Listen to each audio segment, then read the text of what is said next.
Selamat malam, perkenalkan saya Rian Marisi, mahasiswa Universitas Siber Asia, jurusan Sarjana Akuntansi.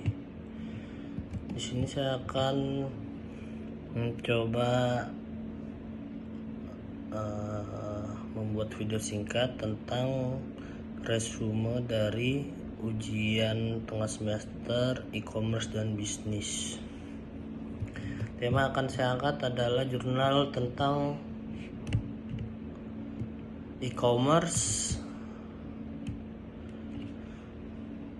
yang berpengaruh terhadap pertumbuhan ekonomi Indonesia, atau pengaruh e-commerce terhadap pertumbuhan ekonomi Indonesia. Jurnal yang dibuat oleh Nimade Yulia Dewati Ayu. Jurnal ini berlatar belakang dengan meningkatnya pertumbuhan penduduk Indonesia menjadi salah satu faktor penyebab utama peningkatan e-commerce, terutama berpengaruh pada aktivitas belanja di platform e-commerce dan transaksi digital, di mana yang menawarkan kepraktisan dibanding kita harus berbelanja langsung di store atau toko.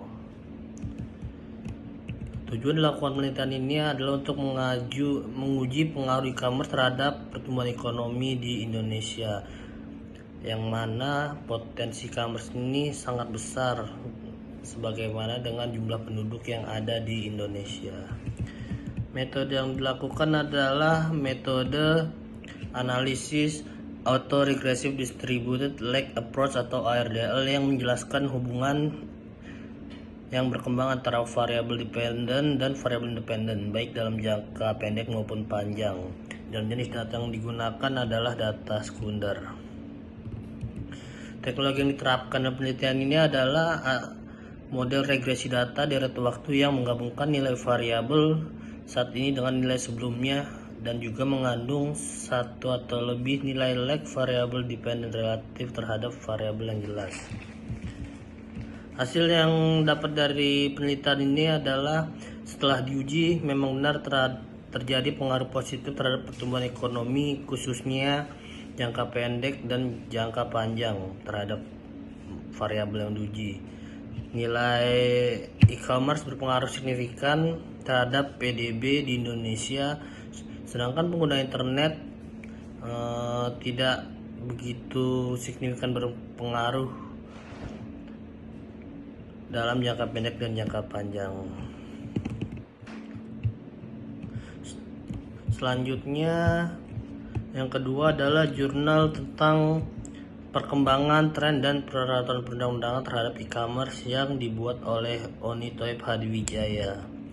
Latar belakang dari penelitian ini adalah sejak pandemi COVID yang melanda, kebiasaan konsumen berbelanja menjadi meningkat secara signifikan akibat dari adanya pembatasan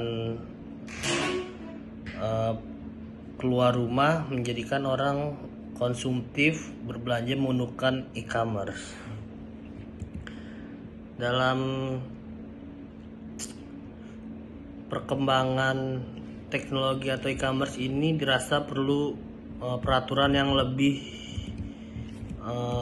atau peraturan baru untuk mengatur dampak dari peningkatan e-commerce ini, guna menjaga semua pihak agar tidak ada yang terdampak dengan kerugian. Tujuan dari penelitian ini adalah memahami perkembangan e-commerce dan tren terkini serta peraturan perundang-undangan yang dikaitkan dengan e-commerce di Indonesia. Metode yang dilakukan dalam penelitian adalah mengeksplorasi topik ini menggunakan studi literatur yang melibatkan analisis teks dari sumber-sumber tertulis seperti jurnal, buku, laporan, dan artikel online. Sedangkan teknologi yang diterapkan pada penelitian ini adalah studi literatur seperti yang tadi disebutkan.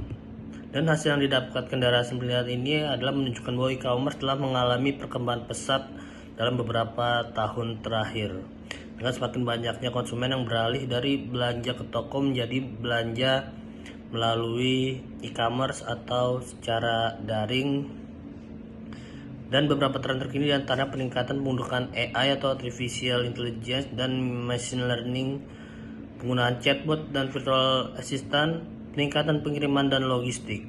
Namun bisnis e-commerce juga dihadapkan sejumlah rintangan dan risiko seperti adanya penipuan online, kualitas produk yang tidak sesuai dengan apa yang diiklankan, keterlambatan pengiriman, pemalsuan barang, dan lain-lainnya.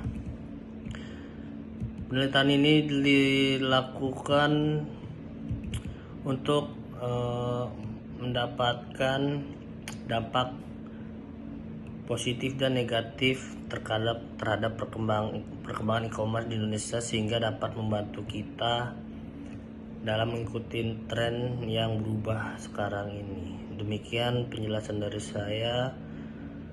Selamat malam, terima kasih.